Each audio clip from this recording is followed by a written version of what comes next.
وَإِمَّا يَنزَغَنَّكَ مِنَ الشَّيْطَانِ، اور اگر وسوسہ آئے آپ کو شیطان کی طرف سے، نزغن کوئی اکساہٹ۔ اللہ تعالیٰ نے اپنے نبی صلی اللہ علیہ وآلہ وسلم کو حکم دیا کہ جب شیطان کا وسوسہ محسوس ہو تو اللہ تعالیٰ کی پناہ مانگ لیں۔ شیطان نیکی کے راستے میں رکاوٹ ڈالنے کے لیے یا برائی کی رغبت دلانے کے لیے وسوسہ ڈالتا ہے، انسان کو غافل کرتا ہے اور اس طاق میں رہتا ہے کہ انسان کب غافل ہو۔ جو ہی وہ غافل ہوتا ہے وہ شکار کرنے کی کوشش کرتا ہے، جیسے ڈاکٹر آپریشن سے پہلے اینستھیزیا دیتے ہیں اور جب بندہ بے ہوش ہوتا ہے تو آپریشن کر لیتے ہیں، اسی طرح شیطان بھی اپنا آپریشن تب ہی شروع کرتا ہے جب انسان غافل ہو جاتا ہے۔ فاستعذ باللہ، تو آپ اللہ تعالیٰ کی پناہ مانگ لیا کریں۔ شیطان جب اکساتا ہے تو انسان جوش میں آ کر بے قابو ہوتا ہے، ایسے موقع پر اللہ تعالیٰ کی پناہ مانگنے والا محفوظ ہو جاتا ہے۔ شیطان کے فتنوں سے بچنے کا یہی ایک راستہ ہے کہ انسان اللہ تعالیٰ کی پناہ میں آ جائے۔ انہ سمیع علیم، یقیناً وہ سب کچھ سننے والا، سب کچھ جاننے والا ہے۔ یعنی بے شک آپ جو کہتے ہیں، جو دعا کرتے ہیں، وہ اس کو سننے والا ہے۔ وہ آپ کی نیت، ارادے کی کمزوری اور آپ کی پناہ پکڑنے کو جانتا ہے، وہ آپ کو فتنوں سے بچا لے گا۔ سلیمان بن سرد رضی اللہ تعالیٰ عنہ نے بیان کیا کہ 2 آدمیوں نے نبی صلی اللہ علیہ وآلہ وسلم کی موجودگی میں جھگڑا کیا۔ ہم بھی آپ کی خدمت میں بیٹھے تھے، ایک شخص دوسرے کو گالی دے رہا تھا اور اس کا چہرہ سرخ تھا۔ آپ نے فرمایا کہ میں ایک ایسا کلمہ جانتا ہوں کہ اگر یہ شخص اسے کہہ لے تو اس کا غصہ دور ہو جائے۔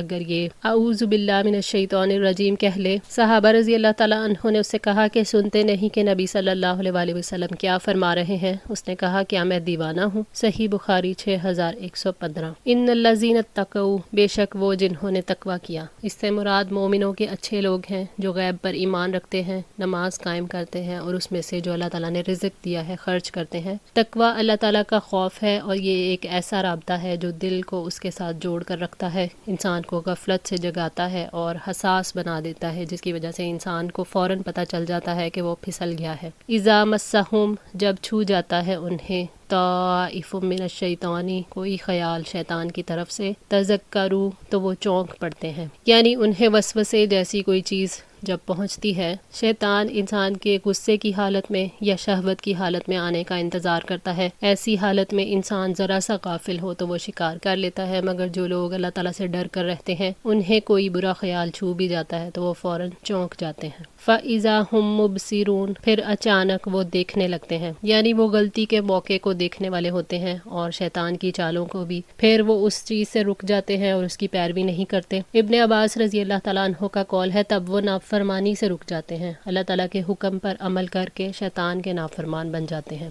ابن ابی حاتم۔ انسان ان تمام لوازم ایمان کو یاد کرتا ہے جو اللہ تعالیٰ نے اس پر واجب قرار دیے ہیں تو تب اسے بصیرت حاصل ہو جاتی ہے، وہ اللہ تعالیٰ سے استغفار کرتا ہے اور جو کوتاہی ہو گئی اس پر توبہ کرتا ہے اور نیکیوں کی کثرت کے ذریعے سے اس کی تلافی کرنے کی کوشش کرتا ہے تو شیطان کو ذلیل اور رسوا کر کے دھتکار دیتا ہے اور شیطان نے اس سے جو کچھ حاصل کیا ہوتا ہے اس پر پانی پھیر دیتا ہے۔ تفسیر سعدی۔ شیطان ان لوگوں کے اندر داخل ہوتا ہے جو اللہ تعالیٰ کے ڈر یعنی تقوی سے خالی ہوتے ہیں اور اپنا کام کرتا رہتا ہے اور انہیں محسوس بھی نہیں ہوتا کہ وہ کس گمراہی کی طرف جا رہے ہیں۔ وَإِخْوَانُهُمْ، اور ان کے بھائی، يَمُدُّونَهُمْ، وہ کھینچتے ہیں انہیں فِي الْغَيِّ، گمراہی میں، ثُمَّ لَا يُقْصِرُونَ، پھر وہ کمی نہیں کرتے۔ شیطان کے بھائی یعنی اہل شرک جو اللہ تعالیٰ سے نہیں ڈرتے اور شیطان کے بھائی ہوتے ہیں، انہیں اللہ کے ذریعے شیطان کے وسوسوں سے پناہ مانگنا جب یاد نہیں آتا اور شیطان ان کے دل و دماغ میں کثرت سے شبہات پیدا کرتے ہیں،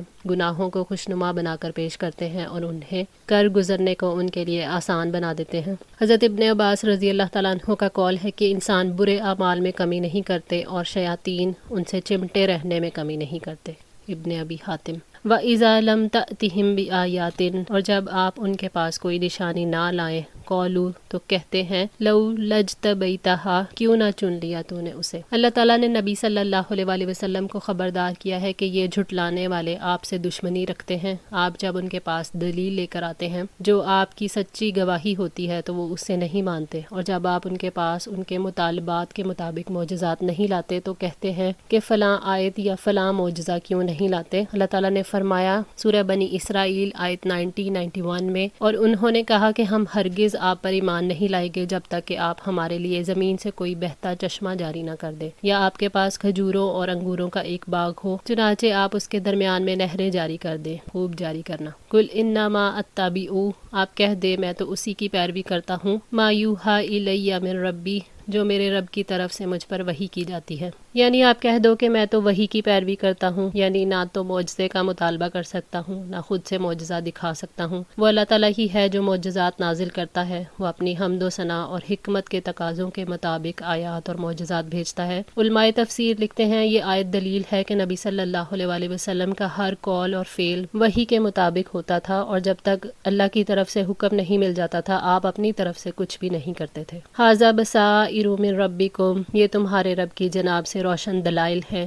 وہدی ورحمہ، اور ہدایت اور رحمت ہے، لقوم یؤمنون، ان لوگوں کے لیے جو ایمان رکھتے ہیں۔ اللہ تعالیٰ نے فرمایا اگر نشانی چاہتے ہو تو یہ قرآن معجزہ ہے تمہارے رب کی طرف سے، اور ہدایت اور رحمت ہے ان کے لیے جو ایمان لاتے ہیں۔ یعنی اس قرآن کے ذریعے اللہ تعالیٰ کے مطالبات کو سمجھا جاتا ہے، جو اس قرآن پر غور کرتا ہے وہ اس کی حقیقت کو پا لیتا ہے، اور یہ قرآن حجت ہے، جیسے کہ نبی صلی اللہ علیہ وسلم نے فرمایا قرآن تیرے حق میں حجت بنے گا یا تیرے خلاف۔ حضرت عمر رضی اللہ تعالیٰ عنہ سے روایت ہے کہ آپ صلی اللہ علیہ وسلم نے فرمایا یقیناً اللہ تعالیٰ اس قرآن کے ذریعے کچھ قوموں کو بلند کرے گا اور دوسروں کو ذلیل کر دے گا۔ وَإِذَا قُرِئَ الْقُرْآنُ، اور جب قرآن پڑھا جائے، فَاسْتَمِعُوا لَهُ، تو اسے توجہ سے سنو۔ اللہ تعالیٰ نے ایمان والوں کو فرمایا جو اللہ تعالیٰ کی کتاب کی تصدیق کرتے ہیں کہ جب قرآن کی تلاوت سنیں تو غور سے سنیں اور خاموش رہیں، تاکہ توجہ سے سن کر اللہ تعالیٰ کی کتاب کے معنی کو سمجھیں اور اس کی نصیحتوں سے علم حاصل کریں۔ وَأَنصِتُوا، اور خاموش رہو، لَعَلَّكُمْ تُرْحَمُونَ، تاکہ تم پر رحم کیا جائے، یعنی سکون اور خشوع سے، تاکہ تم اسے سمجھو اور اس پر تدبر کرو، اس کو سمجھنے کی وجہ سے اللہ تعالیٰ کی رحمت تک پہنچو۔ آیت کے ظاہری الفاظ دلیل ہیں کہ قرآن کی تلاوت چاہے نماز میں ہو رہی ہو یا کسی اور وقت پہ اسے غور سے سننا اور خاموشی اختیار کرنا واجب ہے، اور یہ ہر اس شخص کے لیے ایک عام حکم ہے جو کتاب اللہ کی تلاوت سنتا ہے، وہ اسے غور سے سنے اور خاموش رہے۔ اور یہ کہ اگر کسی کے سامنے کتاب اللہ کی تلاوت کی جائے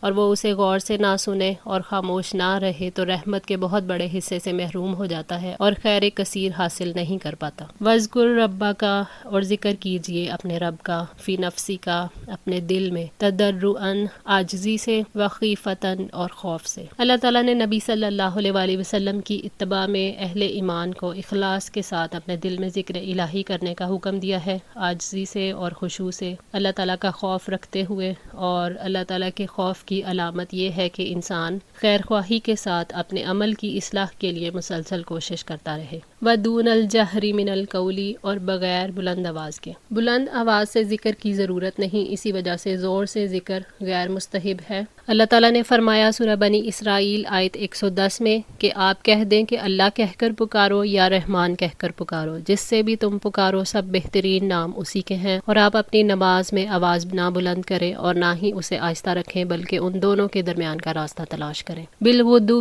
صبح کے وقت، والآصالی، اور شام کے وقت، دن کے ابتدائی حصے میں، اور وہ وقت جو عصر سے مغرب تک ہوتا ہے، جیسے اس آیت میں ہے بکرتم و اصیلا۔ ان اوقات میں کائنات کے اندر ایک تبدیلی ہوتی ہے، اور تبدیلی کے اوقات میں انسان کا دل نرم ہوتا ہے اور قبولیت کے اور اللہ تعالیٰ کی ذات سے تعلق قائم کرنے کے قریب ہوتا ہے۔ وَلَا تَكُن مِّنَ الْغَافِلِينَ، اور غافلوں میں سے نہ ہو جاؤ، یعنی وہ لوگ جنہوں نے اللہ تعالیٰ کو فراموش کر دیا اور اللہ تعالیٰ نے ان کا یہ حال کر دیا کہ وہ اپنے آپ کو بھول گئے، بس وہ دنیا اور آخرت کی بھلائی سے محروم رہ گئے۔ ذکر الہی کے کچھ آداب ہیں۔ ذکر کی اصل یہ ہے کہ انسان اپنے رب کو دل سے یاد کرے، یعنی اگر دل غافل ہے اور زبان چل رہی ہے تو اسے ذکر الہی نہیں کہیں، اور اللہ تعالیٰ کو چپکے چپکے یاد کرے تاکہ ریاکاری کا شبہ نہ ہو اور اخلاص کے زیادہ قریب ہو۔ اور دوسرا یہ کہ اللہ تعالیٰ کے حضور خوب گریہ وزاری اختیار کرے اور اپنے گناہوں کا اعتراف کرے، اللہ تعالیٰ کا خوف دل پر طاری ہو، اور آواز اونچی نہ کرے،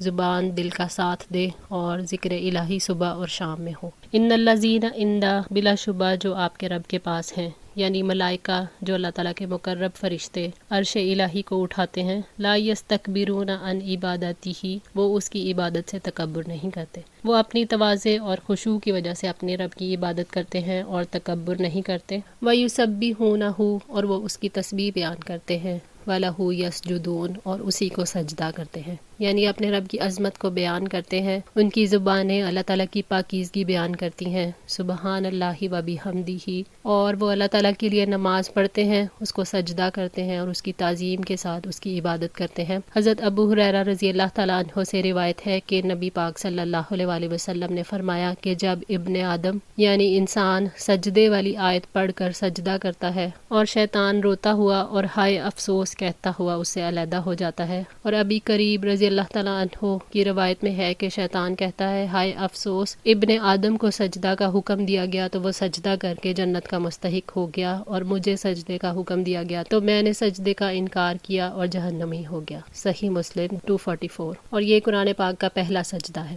الحمدللہ، اللہ تعالیٰ کی توفیق اور مدد سے سورہ الاعراف آج مکمل ہوئی۔ دعا ہے اللہ تعالیٰ ہم سب کے لیے آسانیاں کریں، ہمیں دنیا اور آخرت میں تمام بھلائیاں نصیب کریں، ہمیں قرآن پاک کو مکمل پڑھنے اور عمل کرنے کی توفیق عطا فرمائے، اور آخرت میں صالحین کا ساتھ نصیب فرمائے، آمین۔ جزاکم اللہ خیر، والسلام علیکم ورحمۃ اللہ وبرکاتہ۔